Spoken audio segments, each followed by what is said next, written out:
Guys, welcome back to season 3 of How They Healed. If you're wondering what season 1 and 2 is, it's on this YouTube channel. Just scroll to the playlist of How They Healed. You can watch season 1 and 2. How They Healed was created because I healed from having a child at 19, 14 heartbreaks, 15 abortions, and a divorce. Today, I'm a cognitive behavioral therapist and a family life coach. I help people heal from trauma, emotional pain, dysfunction for a greater life of abundance and meaning. So subscribe to this channel so that you can be the first to watch when a new episode drops. Stay tuned for the rest of the episode. Hi guys, welcome to another episode of How They Healed. You know how it goes here. On How They Healed, we take you from a place of brokenness, helplessness to a place of power.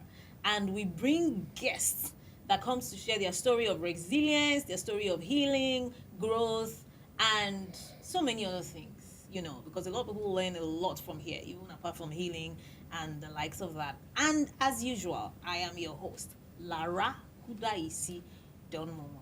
And today I have somebody special with me. I'm smiling, and I need to look into my camera and say this. First of all, ladies and gentlemen, you need to help me appreciate this person, because this is the second time she's come.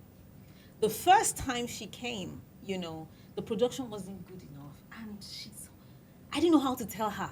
But eventually, when I could swallow my pain and all of that, I told her, and she agreed immediately to come back to refilm. And so that's what we're doing today. I am beyond ecstatic and excited, so that's number one reason. And number two reason is that this woman, I have known her for how many years now? 15? Oh no, it's more than 15. It's more than 15, right? Yeah. Like, she's one of those people. 2008, 2009. Yeah. So, yeah. So if it's 2009, let's say 2009. Yeah, it can't be 2009. It's 2008. Because everything was about 2 years. Oh my God. And when then, I was younger, and you see somebody, this were the people this was a woman I secretly wanted to be like. I want to be nice on this place. I really want to be nice. I secretly wanted to be like her because, there are some, quirks and nuances that you feel are not acceptable in the society. And she carries them with pure elegance and pride. Ladies and gentlemen, welcome with me, Oluwatomise Oladapo. Welcome to How They Healed. It's my pleasure. It's my pleasure. Yes, so first of all, thank you for coming back again. I am beyond... My pleasure. Thank you. Yeah, you're welcome. You. I should have worn contacts like you too, but I said that. You know what? No. But the first time you weren't wearing contacts. Yeah, so I have contacts now. Oh, okay. I've always had contacts, but I just got brown ones. I should have just brought That would look weird if I see you, right? Oh, I've worn blue before. I never seen you on that. Well. Please, thank you for not wearing contacts.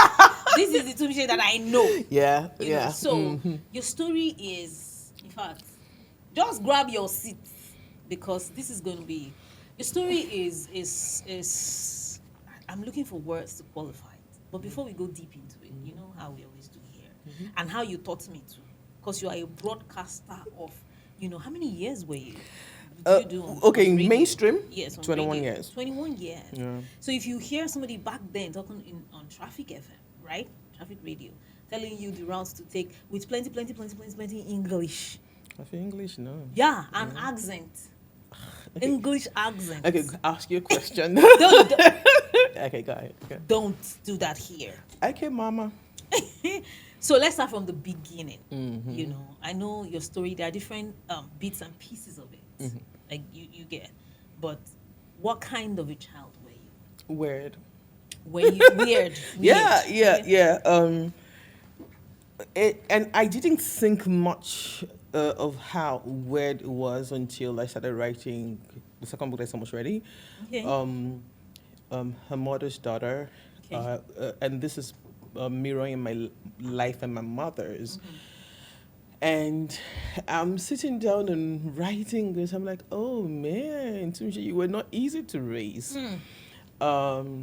Because the earliest story my mom told, the earliest I could remember was maybe I was two, and then, no, not maybe, I was two, and my parents were going to travel, and then we were going to leave my brother and I behind. And then my mom said to take my immediate brother to the toilet, and I knew something was wrong. I just knew something was wrong. And then I turned back and told my mommy that people around the house, apparently there were thieves around the house. And I said I was not going to take my brother. That's the earliest I could remember. And then before she died, she said a couple of things. When I was one, yes, I know that they say that first birthdays, babies are not. My mom said I was downright rude to everyone. You were rude. I didn't want anyone around me. I didn't want anyone taking. I look up some of my first year pictures. I was downright a chucky baby. Don't take my pictures. So and I think I was about 3, but not moved. Yeah, she said she had to go somewhere, and unfortunately she left the pump running, and there was no light, and then they brought light. The water flooded the house and all of that. But when she got back, I had put my immediate brother, and myself on a table. But that's not the thing on a dining table.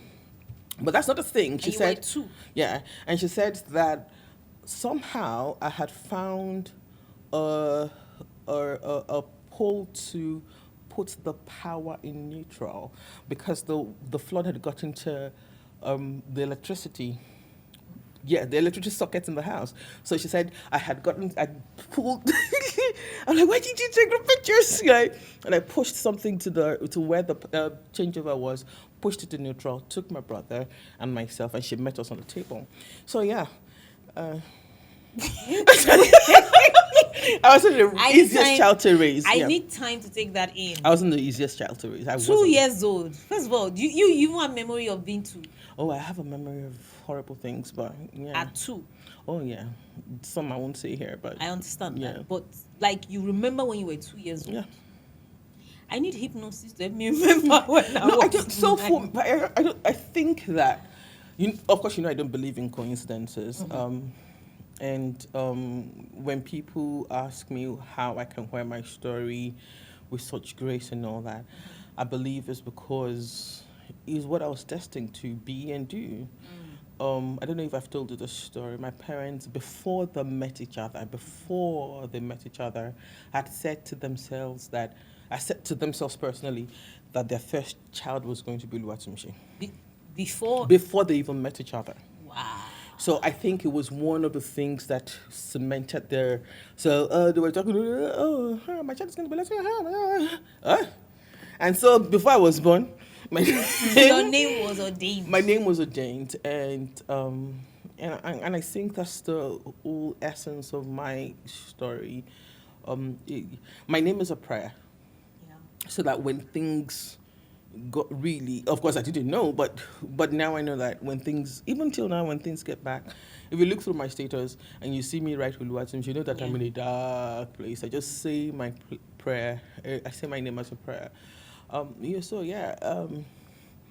couple of child that you were. Yeah, a very weird child. I agree. Mm-hmm. But how was it? You're the first child. Yes, and you have 3 brothers. Oh, I had 4 brothers actually. Okay. Corey and I have been together the longest. Like he was my immediate younger brother, and then we lost our brother Tomilade in 1984. How old was he? So Tomilade was born in 1982, so 2 years. Okay. And then we lost the second one in 2004. He was 18. So yes, I now have 2 brothers instead of 4. Okay, so when the second brother, Iyanolua, yeah. Yeah, the first one that died when he was 2. Mm-hmm. How old were you then? I'm the first. I was born 1979. He was born He died in 1984. Please do the maths. I don't know. I'm not good with maths myself. Okay, 79, 80, 81, 82, 83. I was 5. 84, you were 5. Do Yeah. you remember? Oh yeah, like as I'm talking to you, I can feel the warmth of his body, because I remember the day before, the day that he died. My brother and I were going to school, and I hugged him in his crib, and his body was warm. And we got back from school. He was not in his crib. So yeah, I remember. What was the He was ill. Oh wow. Yeah. Can imagine. So that was you at 5. Mhm. How did you? Do you remember how you reacted to that? Funny thing, you're the first person ever asking that question, ever. And interestingly, I just processed it last year. Interestingly, I just processed that feeling last year. Yeah, I felt like I had to be there for my immediate brother. I felt like I had to be there for my mother because he had died on her back. She was backing him. Yeah, she was taking him to the hospital so he got a medication, and he had died on her back. So even as young as that, I felt I had to be there. And so what happened when I was 6 happened, it was easy for me to not be too upset with my parents. Does that make sense? Because they were grieving a son who just died, and then their daughter comes up to them and says that she's been raped. So you were raped at 6. Yes, I was. At home. At home. And like I said, I just processed this emotion last year, right after the WOMS conference, actually. Oh. And I was like, it doesn't excuse her response. It doesn't excuse my father's response, but I do understand, with the gift of hindsight, that they probably were asking themselves, what are we not doing? What's happening? A child just died, and then the one that is remaining, we can't protect him. And with most people who don't have the agency of self-evaluation, they lash out. And I think that's what happened with my parents. And I would thank them, because my first 5 years was cramming Psalm 91, Psalm 23, fasting, and all of that. So when my mom and dad responded the way they responded, I turned to the only one thing I knew, one person I knew, God. So wait, before we get to that, because you just said a lot I know. Like theory sentences. So you were raped at 6. You told your mom first, did you? Yes, I did. What did she say? Slapped me. Did she say anything? She No. just slapped you. Yeah. So what was that for you? Oh, what did I do wrong this time? Yeah, what did I do wrong? And that shut me down. And when I say shut me down, it just made me very weary of people. More weary. I was always weary of people, but it just made me more weary of people. Because my little head, go talk to the person who they said would never leave you, and that was God. And when my dad came back and she told my dad, and like, hey. Your dad? Oh, yeah. And so I just became very, very quiet. So I don't know whether my introvertedness is from that point, or like I said, I would rather just be even before then, but I think he just, entrenched my need not to be around people. In fact, I can't remember. Before now, I would have said that 3 months passed or 6 weeks passed. I honestly can't remember anymore. And the family doctor comes in, Dr. A, and I could say his name, but I don't know where he is now. I don't know. Yeah, I don't know if his children, so I protect them. And Dr. A came, and I would usually jump. And he was one of the people I trusted easily in my life, and I didn't. So he goes, Baba Mo, what's going on? Kilo Tunmise and all that. She said, and Dr. A said, hold up. Okay, I know Tunmise is all that, but let's get her tested. Yeah. If it's her imagination, then let's help her guide. Then we learn to guide her, or we work to guide her. If these really happened, then unfortunately, nobody told me the result of that rape test. Nobody. I found out myself at 13. When I was during, that when you finish junior WAEC, that's long holiday that way. So I was just going around the house, and I saw because my mom was a nurse. I saw her nurse's uniform, and I put my hand in it, and I saw the hymen not seen written in red. And nobody still said anything to me. I just wrapped it back, put there. What did you feel at that point? At that 13, when you saw that? I think for me, just said, "Oh, so it happened," and yeah, "Oh, so it happened." So at that point when I saw it, that's what came to me, like, "Oh, so it happened." So because it's not a figment of my imagination. Do you understand? Yeah. So that was the instant response. My instant thoughts at the point were like, "Oh, okay, I'm not mad," you know. But then at 13, I was way older than myself. So yeah. Literally, you're still like 55 years older than your normal age right now. Yeah. So but going through all of that as a child, you said it made you more introverted, you kept quiet more. And how did you see your parents? Because some people see when such happens, it changes how a child see their parents. For you, what was it?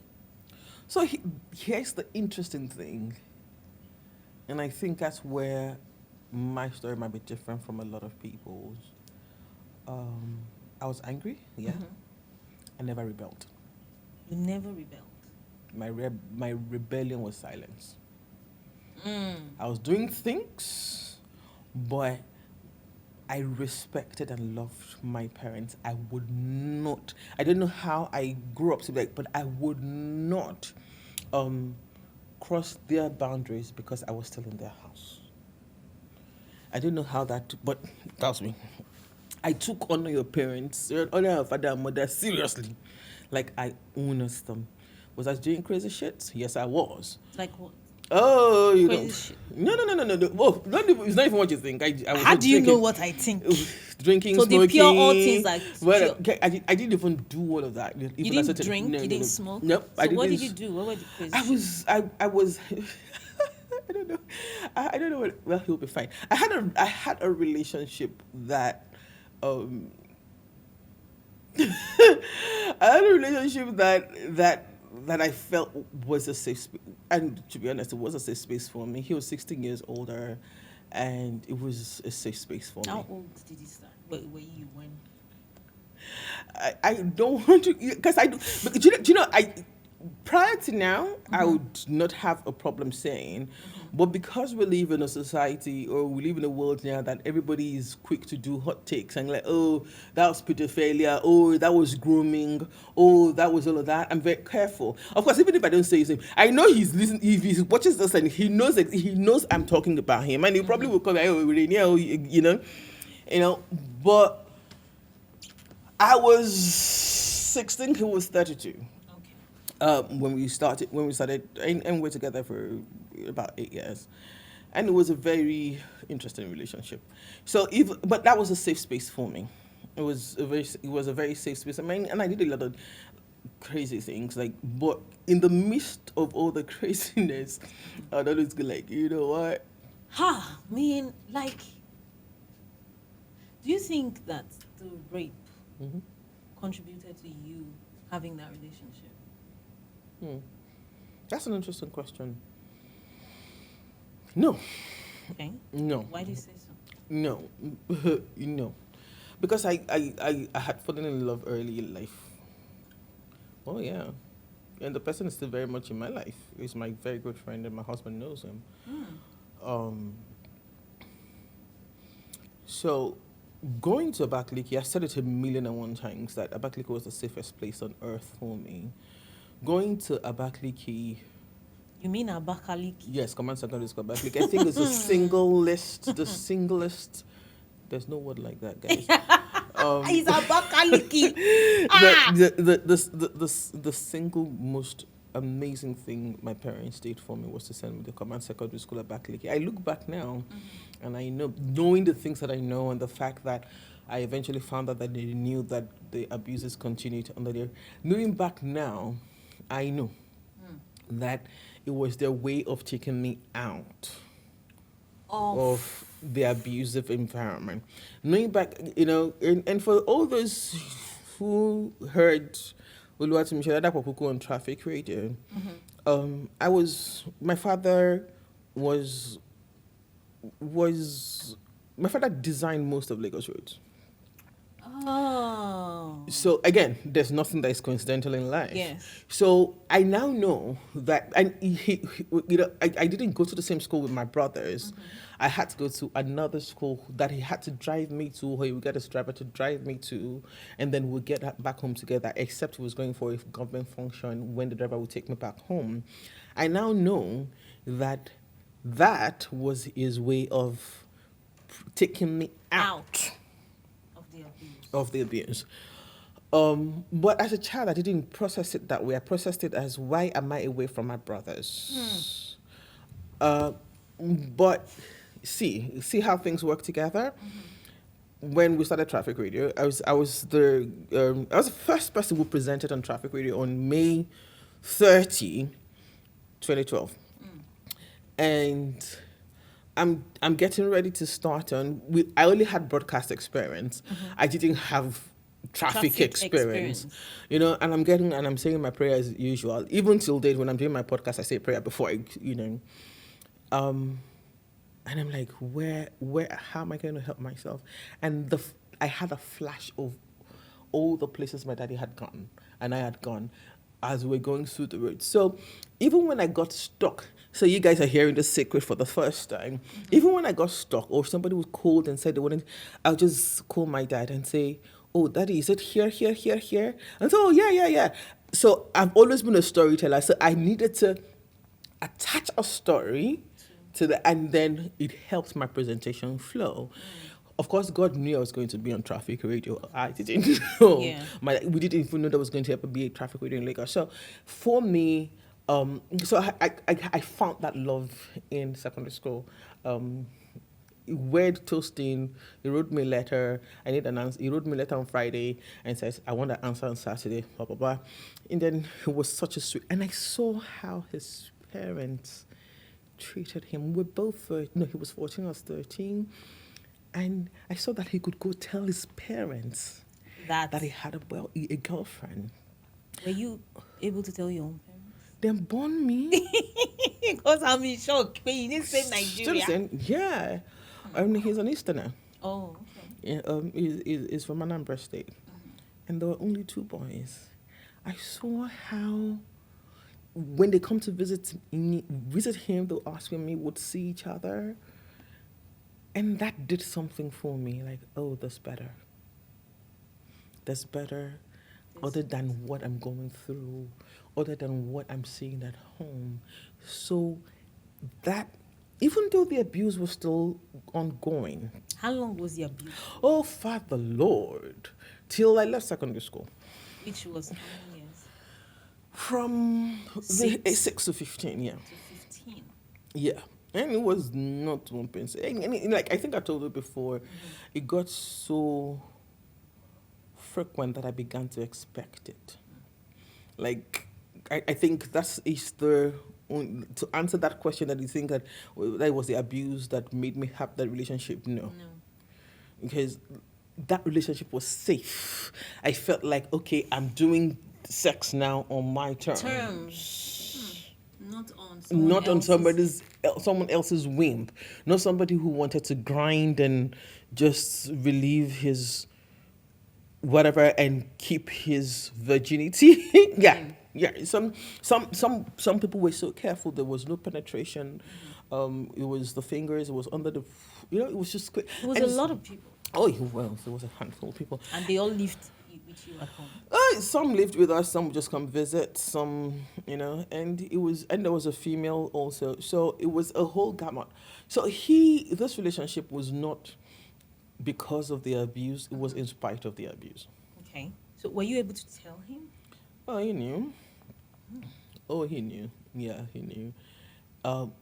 And probably again, you're asking really deep questions today. You taught me. You taught me well. And probably is why he never truly treated me as a girl. He didn't make me see the abuse. Do you understand? I didn't see the abuse. I didn't see it. He showed me that, okay, those people are, this is what, I'm not saying that it's right. No. I'm saying that he was like, okay, those people might be taking advantage of you, but doesn't make it bad. This is how sweet it could be. Whoa. All right. He didn't say it in words, Yeah. but that was what it was like, And we had such a connection that I could be in school, and of course it's in Lagos, and I'm just like, I feel like going home, and then I'll get home and the keys under the mat. There was no phone. I didn't have a phone. I had to go to Nitel to take a phone, to make a phone call and all that. So, yeah, it was in spite. Like I said, that relationship was in spite of the abuse, not because of the abuse. Yeah. Okay. So, 2 questions. One. Start with one. What made you end? The relationship? Mm-hmm.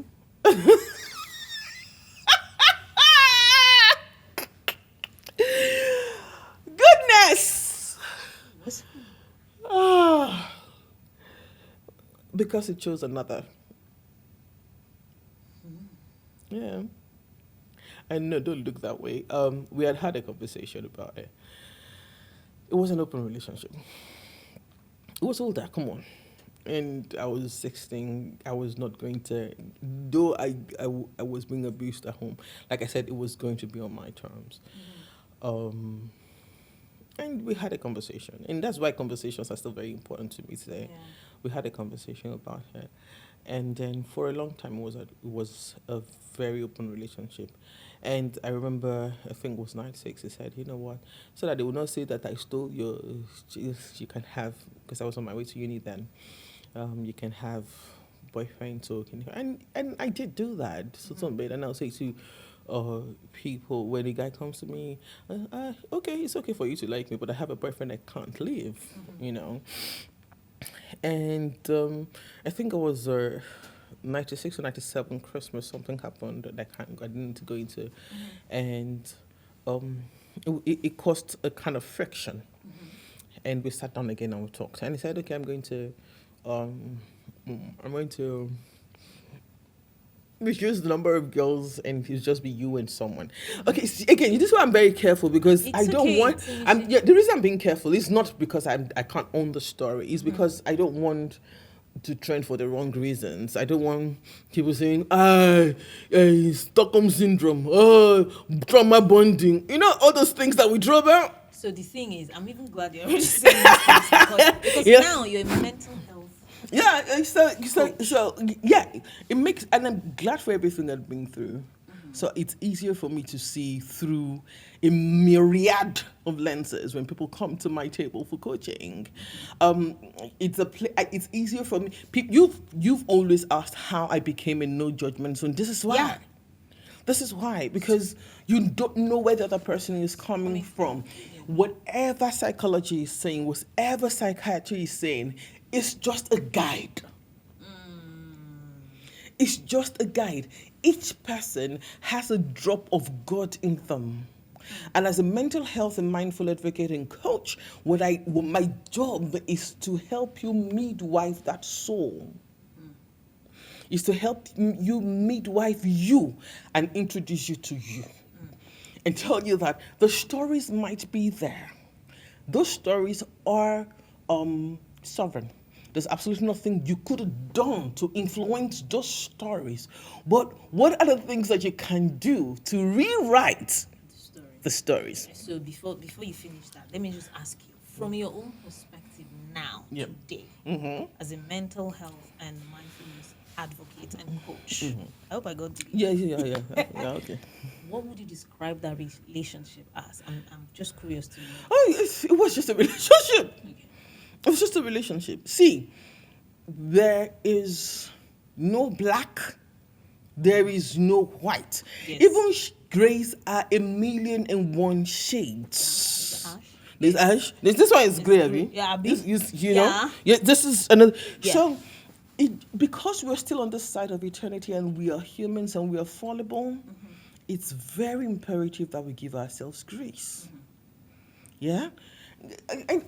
And the person, so we're somewhere. I think we're somewhere. My husband and I were somewhere on Sunday, and the talk that was going on was that when and it is true, a girl's first lover is a man. That is how he will be looking for dad in it. No, I didn't. As they were saying, my husband just thought that. Were you looking for your dad? Because that was going to be my next question also. No, there was no. Funny enough, earlier in my life, I used to go like, because my father had his quality. Oh, my father is a fun, eccentric. His heart is big. Is very generous. He's hearty. He's very hearty. Everything that you see in me that you think is eccentric, that's my dad. Yeah, but no, I didn't want him in my life as a husband. I wanted someone that, not different, but someone that would understand my eccentricity and be able to, someone I could talk to, someone I could have conversations with. But then the part of my father that could play also, I wanted that, you know. So no, I was not looking for my father. I was looking for goods. Let's start from the fact that I didn't want to get married anyway. But when it got time for me to get married, I was looking for God's own man for me, not by the standards of the world or the standards of socials or the standards of, I trusted God for a man that would be mine. And my mother knew that. My mother knew that because when I was going to get married, I think two things happened when I was going to get married. She came to the room and then she was going to start I said no, and then she went, "I'm sorry." And because at that point we started having understanding, and she said, "I'm sorry." And I said to her, I don't want you to tell me that all men are the same. I don't want you to tell me that your husband might turn out to be your father. I don't want to hear it. I want to enter my marriage with a clean slate. The job that you have as my mother is when I have my challenges and I bring them to you. Please be objective. How old were you when I got married? It's 19 years this year. So I think 28. 28, okay, so you were old enough. Yeah. So I had you become a parent before you even find a relationship. You become a partner way before you find a partner. Way before. I will explain. I knew the kind of partner I would be. I knew in street balance, or I knew what I was bringing to the table emotionally, financially. Do I didn't have money? I knew I was coming as a mother, as a wife, as a sister. I knew what I was coming with. My mental health was when I say mental health now, I'm not talking about the ill health part, but the place that I saw myself, I was a mother, and I'm sure a lot of people like you, because I heard her, thought, what is a girl like this doing with such ambition and drive doing in the civil service? Yeah. A question I never got to ask, but you have. Yeah, I have helped you true. to. So everybody that had the answer, Yeah. I mean that. So what was The it? answer is simple. I wanted to do what I loved and be there for my family. Oh, because civil service Not because civil service affords you the time. It was a shift job. Okay. I could take my children to work. There was a crash in my office. Oh. So my children were everywhere around me. See, the way it was, like I said, I knew this was the school my children were going to go. This was where I was working. So everything about me to make motherhood and wifehood easy for me was centered around that place I was working. My children's school was here, my home was here, my office was here. So I was available to my children, I was available to myself, I was available to my home. Wow. How did you get there? Because hearing your story, rape, abuse, all of those things, and every other weird thing that happened to you. But you said at 28, Yeah. you had a proper head. I had a screwed proper properly agency on your neck. Yeah. How? Because I saw my mom trying to juggle it all. I saw my dad try to juggle it, but couldn't. So parenting has been the hallmark of my life all my life. Since that day I was slapped at 6, my goal in life had been, you know what? Grow up and teach these people how to raise children. Oh my goodness. So, and this, for those who knew me when I was a teenager, I fought for people. I fought for children who were, and I didn't know that I was fighting. It's when I'm talking with my secondary school group now, we need that's what you're going to do with your life. I can't remember some of us, but that has been, I've been there. I hated to see pain. I hated to see people. See, I can sit down here, and if I allow, I've learned to control it. But if I allow that part of me to go, I can tell you the people who have been molested. If I allow myself. If my husband says maybe you people have smell, I say we don't have smell. It's just, that's how connected to pain. I'm not bonded to pain. I'm connected, and I feel that Isaiah 58:12 thing. I feel my name. Like Isaiah 58. What? You have to quote it for me. Yeah, Let's read it. Let's read it. Let's read it, because me too. My brain is shifting already. So let us read. Let me even look for it. Maybe I'll find it faster before you.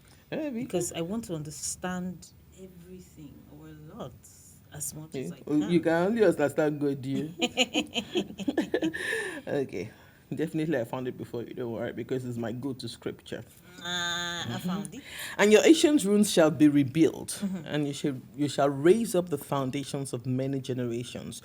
You shall be called The restorer. No. The repairer of the breach. and the restorer of streets to dwell in. That's your name. That's you.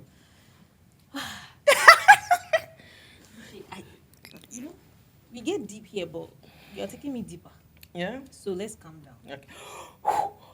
Yes, let's breathe and calm down. So, I have known your husband too. You guys have been married for 19 years now. 19 years in December. In December. How did you get to marry somebody that understands you and all your eccentricity? Does he understand? I don't know. So tell us. How?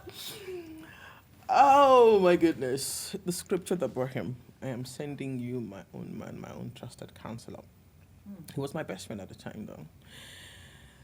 He doesn't like me telling this story, but he'll be fine. Yes, he'll be. Uncle Bumi. It's not me, sorry. Like, we were really, really good friends. He knew about this person I was talking about. This person is, and then there were times that I used Bumi as as when boys were coming to ask me out, I just put it there as and there were a couple of times I helped him toast babes too. So yeah, so it was we were real good friends In the university. in the university, and yeah, so we had talked as friends and not lovers. Do you understand? Yeah. Um, we had gisted. He had known certain things, the way I think and all that. So I think it was him who must have decided like, okay, this madness I can stay with, yeah. And I say it everywhere, and I think how he asked me out is very instructive, very very instructive. September 23, 2001.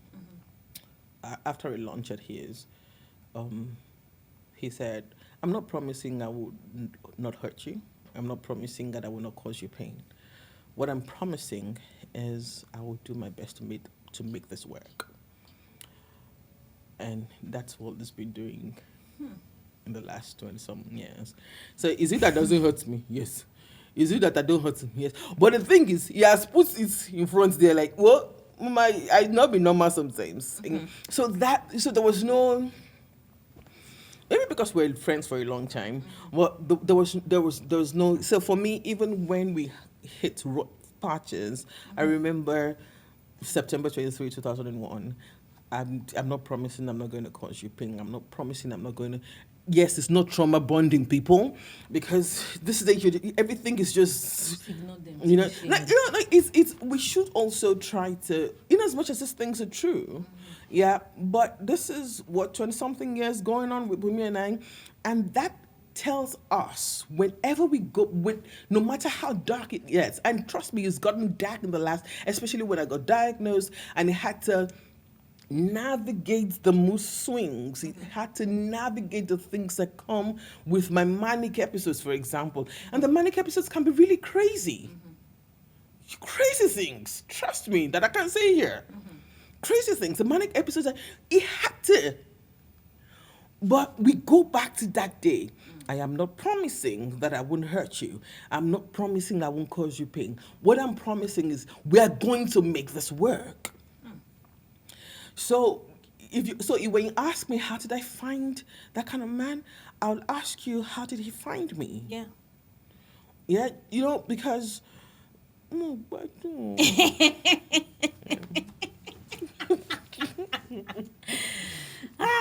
Trust me, I know small. Just small. And you already said what I was gonna ask you next, because you said when you were diagnosed. So, you live with Bipolar affective disorder, bipolar 2 to be exact. Yeah. Go. Bipolar affective disorder is a mood disorder, and I believe, because I always mix my bipolar 1 and 2, but I think I'm 2, or so I'm more on the depressive end, and I have hypomania as against full manic episodes.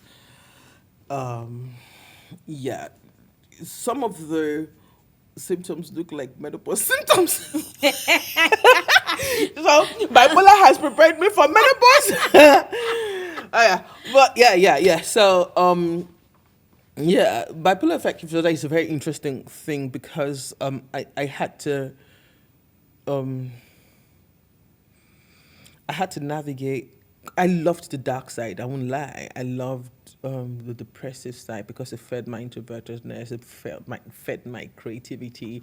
It fed. So I wanted to stay depressed, and I would. But then I started having children, and my son came, tongue talking, gun blazing. I'm in your eye. I'm in your face. You give me attention. It's such a loving, sensitive boy. And my daughter is such a. Is my twin, my healed twin. Does that make sense? Yes, it So when my children came, and I knew that I needed to find a way to, because they were not asked to be born into. I just knew that I was not a normal person. okay, the man that married me knew, but these people I'm bringing to earth, how am I going to serve them? And then after Mujala, it really got bad. I was not sleeping. I would go 7 days without sleeping, and I would still go to work. I'll conduct in choir and then come back home. When I'm at home, um, and because I'm a very functional one, it was very difficult for people to even. My husband didn't even think it was an ailment, and I didn't think it was. I just knew that something was wrong. I think it was when I had not slept and slept and slept. So you know what they say about the body keeps scores and all of that. It was just time for back in 2015. It was just time for my body. I think my brain felt okay.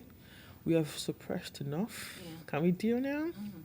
And interestingly, that year, my birthday, I was asking God, so what's like I do every year. So what's up for this year? And I swear, I heard it's time.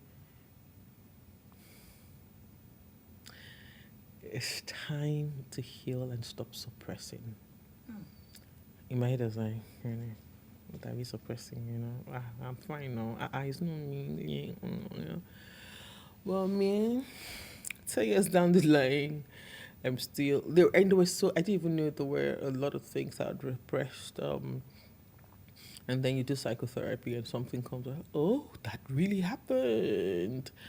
And oh yeah, and then psychotherapy is crazy. You need it, especially if there's some trauma, and when I'm not talking big trauma now, because people think when we hear trauma that people hear the big T. Is abuse, is sexual abuse, is sexual molestation, it's parental abusers. Trust me, even beans can be trauma. And can be trauma. Yeah, but psychotherapy was painful, but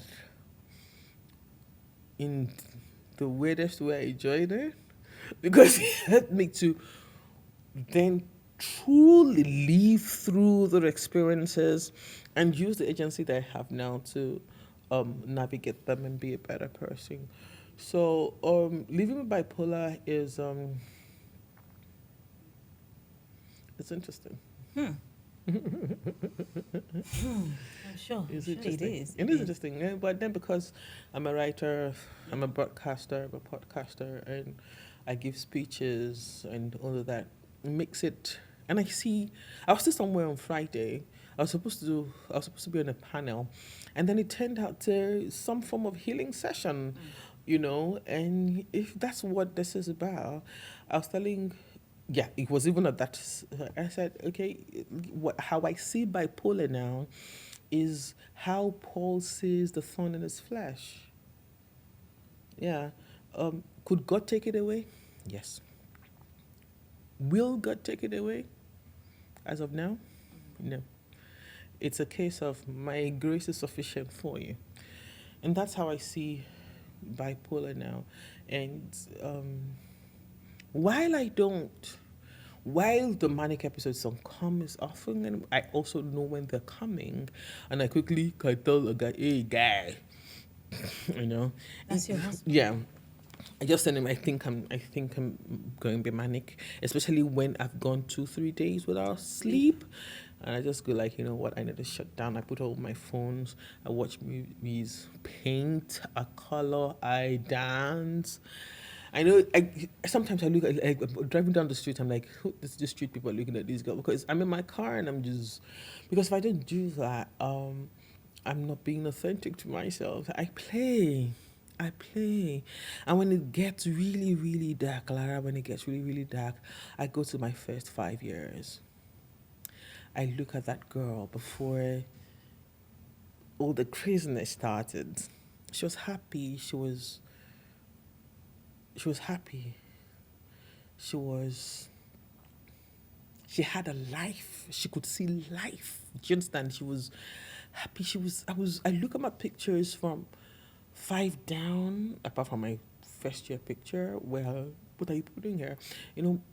Smiling. I'm happy. I want to be there with people.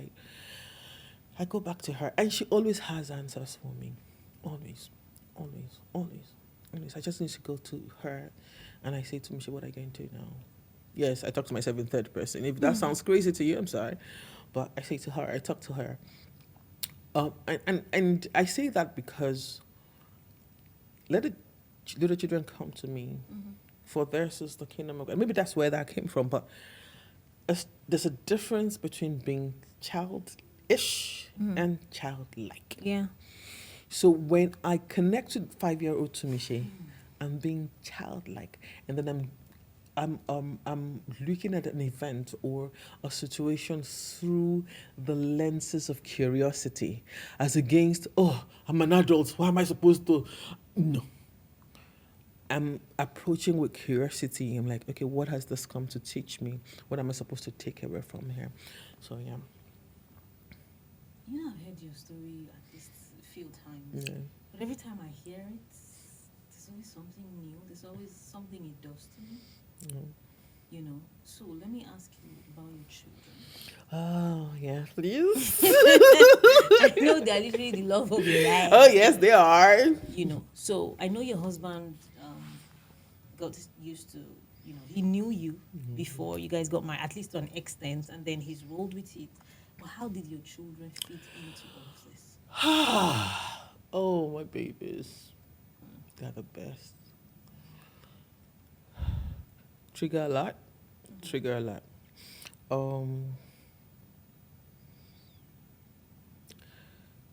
The last attempt of my life by myself was in August 29, 2020. And of course, 2020, everybody was at home and all that. And I wrote a note on my note app. I sent to my husband, sent to some of my friends. I didn't send to my brothers.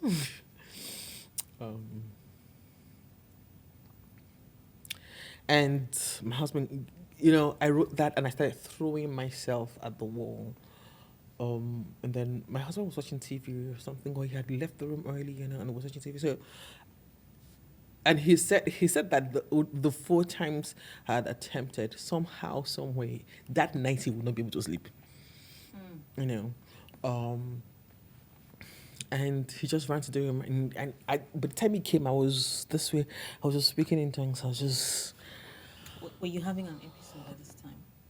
Funny enough, I can't even remember it. I just felt done. My head was so full. I felt done.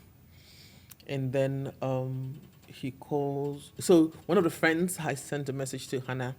Hannah calls a friend of mine, a doctor who had seen me in Yaba, who I didn't know was my friend's friend. So he was like, "Damn you, dog." And Hannah is a drama queen. I'm sorry, babe. She's a drama queen.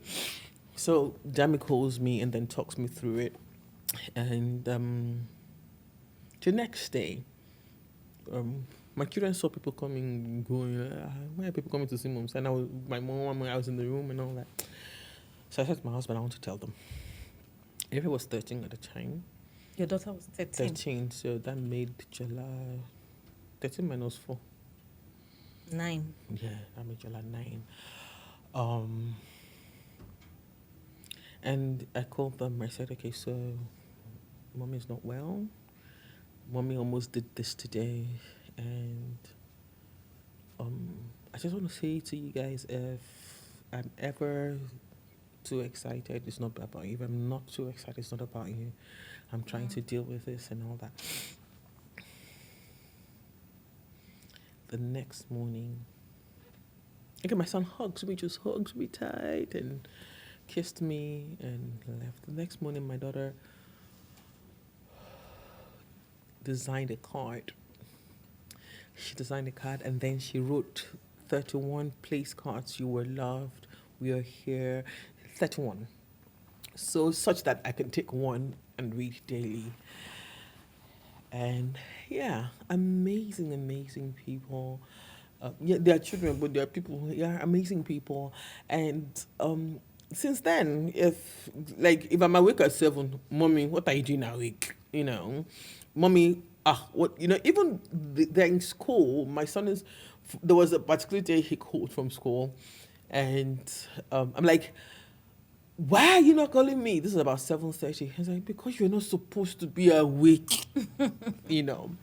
And this is, I'm talking about last year. So we will find a way around it. They know that if I'm on the low mood, it's not about them. It's never about them. If I say, please, I need time, and they just know, I don't know, God blessed me. God blessed me. They just know how to navigate with me and all that. Yeah, I think you're blessed. yeah, I am. I think so. I think that you are one of the rare examples of grace. I don't know. Okay, so while I would not underplay the power of grace, it's a heavy load to carry. You read the scripture. You read that scripture, yeah? And that scripture came to me August 13, 1999.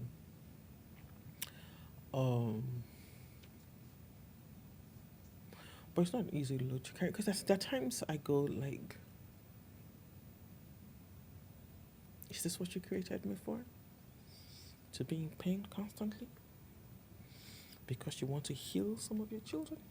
Isn't that unfair? Yeah, because sometimes I tell him that. So how do you carry it? He carries Those it. times. Those times are, like David. Oh, my soul, why are you there?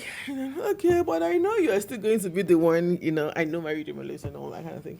But I also understand that contrary to whether it's Nigerian theology or whether God does not require us not to feel. There is nowhere in the scripture. His best friend, Moses. God could have not allowed water to come out of that rock. Yeah. But he honored their friendship. God honored their friendship. I know you're angry. It's okay. It's okay. Oh, yeah, Jade, but the matter will settle it later. Yeah. There's no way. And then, this is the same Moses that's begging and, no, don't kill them. Don't use them. Don't. But the relationship is the relationship. And I think that if we see God as someone that allows us feel, he's not afraid of my emotions. He's not. Yeah. He's not. I wish I could preach that, carry my megaphone, and so that people know that blessed are those who mourn, because they will be comforted. There's a reason why he said we can mourn. And mourning here is grief, isn't it?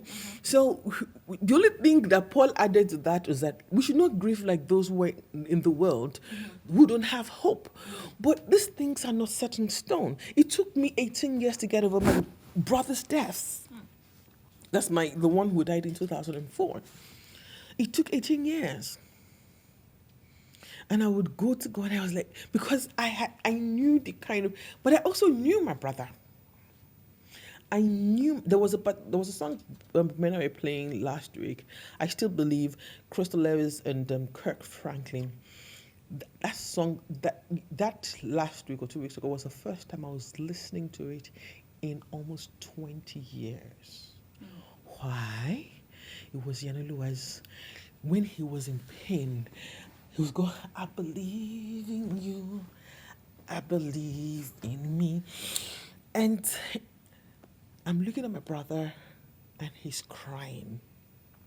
And he's singing, I still believe. I still believe. 2 weeks, and even me that said that, I still cried that 2 weeks ago. But it was tears of, oh yeah, no, I understand now. Yeah, because a lot of things happened before my brother died. And I'm going to honor my brothers and not say those things here. And I blamed myself for a long time. And when it moved from blame, it went to guilt. When it moved from guilt, it was not totally shame, but it was like, why did I have to? Um, so sometimes I'm in that place, but I've come to understand that even in my deepest sin is not upset with me. He is obsessed with me. Yeah. That is such a liberating. Yeah. It's a lot, but I won't have it any other way. I won't. I can talk to him. I can talk to him when I need a mother. I can talk to him when I need a father. I can talk to him, and I think that's why sometimes it's very easy for me to be on my own. It's very because this is someone I'm talking to that, well, if you think I'm weird, well, you created me, you know. So let's deal with the weirdness together. Um, so yeah. So I'm gonna ask you one more question. Oh, one? Yeah. Hallelujah. I'm gonna ask you others privately. Okay, thank you. What? How did you become a coach? What made you? Ah! Why did you decide to do that? That question in the water. I didn't decide to be a coach. So what happened? So when I always knew that I wanted to do something around healing. And doing radio was okay for me, right? To be honest, because even on traffic radio, when I started my show, I started with a healing conversation or some. Yeah. Like if the days I don't do the motivation before I start my show, I'll get listeners to say what happened to route masking, you know. Even when I was on Equifm, I think I told that story before. This was in 2003. I had night shows, and on those night shows, I just wanted to let people talk. Midnight shows, like we started at 11, we finish at 1. Okay, how was your day today? So, what's going through your mind? What's, and we built an army. Sometimes we just talk about Nigeria and how we navigate Nigeria. Yeah, as far back as 2003. So the Christmas of 2003, we're having a Christmas special. Myself and Ayomakide. And then Ayomakide stepped out. I think we were on a break, and then he stepped out, so we had to come back. And this lady calls and said, "I know that is a Christmas special, but I needed to talk to you too, Michelle." I was like, "Okay." Again, trigger alert. So you see, you guys, I'm a broadcaster, so you put body here, so I'm very careful. Yes.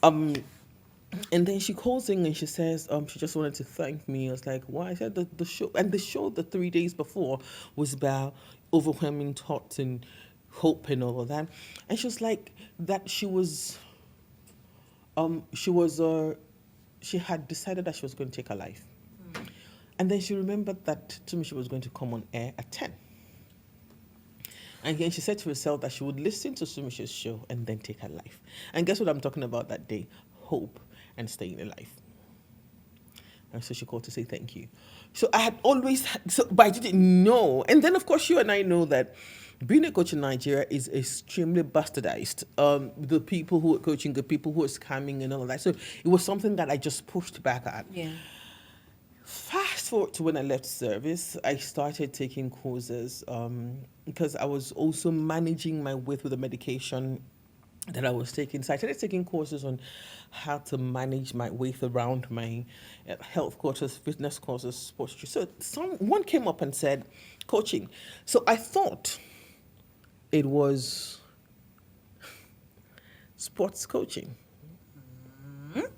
Yeah.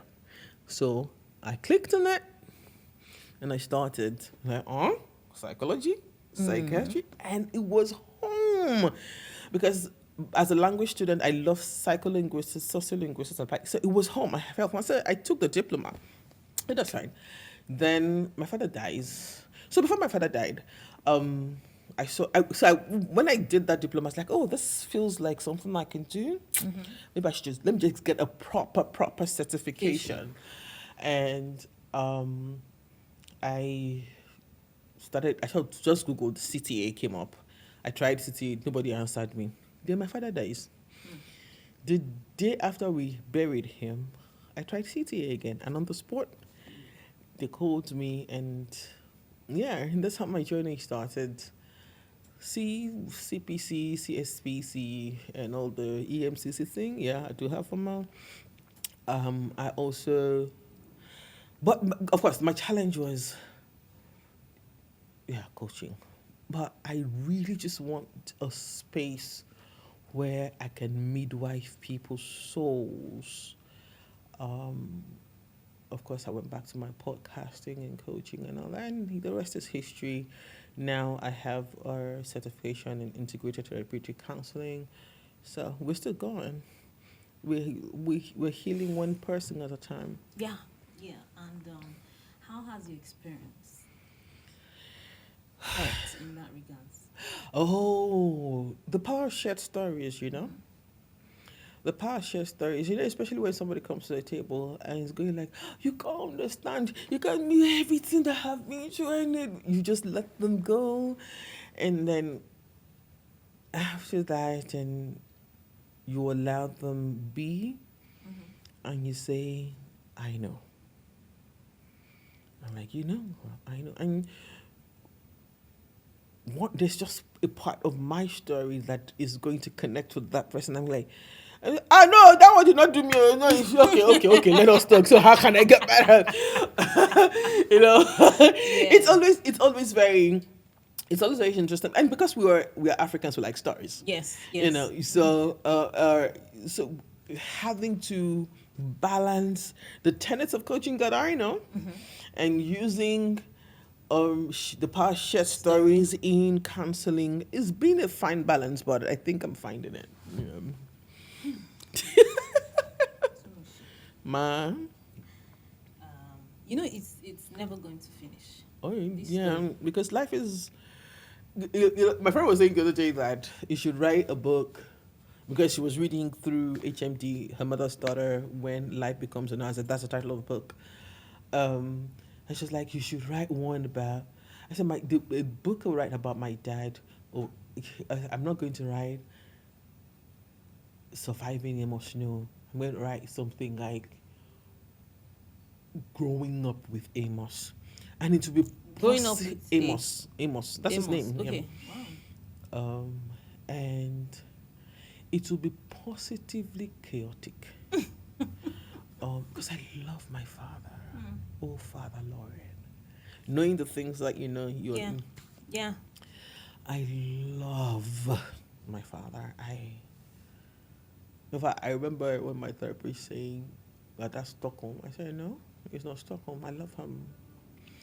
I do not agree to what he does or what he did or how he treated him. But I just feel this. And I was justified feeling that way towards the end of his life. He did apologize. I know Why, he would say to his friends, I can't believe this girl loves me this much. He didn't. It's not that I didn't show him grace when the grace was needed, but I knew early enough not to allow the grace get into my head, because that would be then me being what I'm fighting against. I think your level of wisdom needs to be studied. Yeah. People. I'm serious. Yeah. I think so. I think you don't know what you do for people. Yeah. Okay. Yeah. It's called Uluwatumishe, remember? Yeah. And that's one of the things I like about me and you. We don't need to use so much words. But we know what's going on. Yeah. You know what's going on, right? Yeah. Gotcha. Like, you're just hope. Oh. That's what you are. That's humbling. Thank you. Yeah. And if that's what I am, I'm proud. Then I can go. And don't worry, I'm not suicidal, but it means that I can go. If it's just one person that's found hope, and then that person is going to now carry the torch, and then touch on somebody else's candle, then I'm fine. Do I want to make money? Of course, I want to make money. We need still to talk about that one. Leave me alone. You know. Because I want to travel and write and just write and record from different places in the world and all that. that I would be really, so really want to. beautiful. I want more tattoos and That's one thing that you've done successfully that I have not been able to do. I What? don't think I can even do it. Tattoo. It's not painful. Oh, I'm sure you have a high threshold for pain. You just I can't sounded stand like pain. Bumi. I can't stand pain. No, I sleep Injection when is I'm pain. getting tattoos. You see? It's fun. It's Ladies and painful. gentlemen, let's not go there. Yes. Let's Yeah. like, I'm not going to say much. I'm sure if you have watched up to this point, you know what just happened. You know that this is different. I'm sure you know. So I'm not really going to say a lot about it. You know that this story is for you. You know. I'm coming back to you. Okay. So let's quickly do what we do. This is the fun part. Me, I like it. I like you for that. I really, let's really go, let's go, like let's the fun go. part. So yeah, we're gonna do fast Okay. question. You're gonna be fast. What is the official language of Brazil? Portuguese. Which African country is known as Rainbow Nation? South Africa. What does the acronym OAU stand for in the context of African history? Organization of African Unity. Okay. Why would you be asking to me this simple question? She passes all my questions.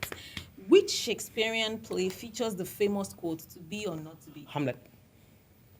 My producer, I'm just eyeing you. Every time she gets all of these things, I don't like it. What's the national dish of Nigeria? Jollof rice. Pounded yam. Yeah. They put both things. Oh, really? Yes. Oh, good. Both, yes. What does the term mindfulness mean in mental health practice? What? What does the term mindfulness mean in mental health practice? What does the term mindfulness, being present? Yeah, now we're in the moment. Which color is associated with mental health awareness? Green. What is the name of the famous book series featuring a boy wizard with a lightning-shaped scarf? Shit, you want me to tell you the whole Harry Potter? Who wrote the novel? By J.K. Rowling. All right, go ahead. Things fall apart. Chinua Achebe, come on. Is that a question even? Yeah. Don't mind them. You got everything. Hey! So this or that. Pizza or burger? Pizza. Coffee or tea? Coffee. Of course. Of course. Of course. Ice cream or cake? Gelato. Gelato is an ice cream. Oh, yeah. Beach vacation or mountain trip? Mountain trip. I know. City life or countryside? Country. I know. Texting or calling? Texting. Of course. Of course. Movies at home or cinema? Movies at home. My Music children or are tired. podcast? We know the answer. Music or podcast? That is unfair. Yeah, because we Like, have to choose one. I can't. Like Have you're to. asking me to, Choose one. I can't. Okay, wait. Okay, so let's put that question in context. To do music or to do podcast? To do podcast. To listen to music or to listen to podcasts? Oh. No, that is unfair. Both. I can do both. But music will come first, though. Comedy or action movies? Comedy. Dogs or cats? None. I like that. None. Because that was me. None. All kind of question all the time. No. You get. So, this was fun, as usual. This was healing. Yeah. Like, I have known this story. I have heard little pieces. Bits and pieces. And you just heard bits and pieces again. Yeah. Like, and it does something to me every time. It's an honor. Thank you so much. Thank you for existing. Yeah, okay. I think my daughter is going to laugh at this, but yeah, okay, yeah. Thank you for being here. Thank you, Lara, for what you're doing. I know sometimes it could come off as off the wall to some people, but as I say to people, where there is a Saul, there has to be a Peter. Where there's a Peter, there has to be a Barnabas, a John Mark, a Timothy. We can't, and we're all sent to do the same thing Our voices are going to be different. Why? Because we are made in His image. And imagine if all of us were introverted. Imagine if all of us were Yoruba. Imagine if all of us were Igbo. You understand? Even God won't have fun. Yeah. You know? Yeah, in a weird. It will be bored. Yeah. God will be bored. If that comes up as heresy to you, I'm sorry.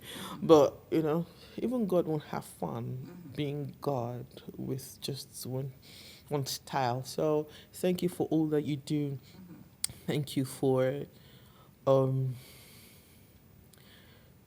cutting yourself and bleeding so that people could heal. Well done. I refuse to be emotional. I refuse it. It's almost here, but it will not make me emotional. But Don't worry. I think I wish a lot of people can feel what I'm feeling currently when I do this. This is life. This is life's work. And I want to say to you watching that you deserve to be here. You deserve to be here. You deserve to own your story. You deserve to heal and to enjoy life. And if you can see Tunmise, hear her, see her, feel her, look at the embodiment of who she is. Different parts, the pain, the fun, the bipolar, all of it has evolved to be, I don't want to speak plenty English in front of Tunmise. Speak it. But it's like a combustion of. It's like yeah. It's like a combustion of so many things. Yeah. And the end product is beauty. Oh yeah. Pain. So I'll say this, if just in case I don't have a closing remark to make, I'll say this: you can never tiptoe around pain. You have to walk through pain. We have been trained, and we all have agency of how to be happy. We do not have agency on how to deal with the bad. Yeah. And that's when it hits us, because we don't have the tools to navigate in. However, our adages have that. Yin yang, yin. There's the good and the bad. You cannot understand the good without the bad. You cannot understand the bad without the good. All right? It is in the light that you see darkness. It's in the darkness that you see light. That is the polarization of existence. Yeah. So why do you want to take on one side alone? We're going to start another episode, so let's just close, because that is such a deep expression of life. Yeah. It is. And that's why I'm bipolar. Yeah. Cut. Thank you guys for joining me on this episode of How They Healed. Man, until I come your way next time, don't miss. This episode is a lot. And I'm going to watch it when it comes out, because I want to, you understand? I can't wait. Yes, I want to watch it. It's coming out. You shall come out. Yes. So, thank you for joining me until I come your way again. And I'll bring another soul stirring. And keep watching HTH with Omolara Kudaisi Don Momo. Bye. See you.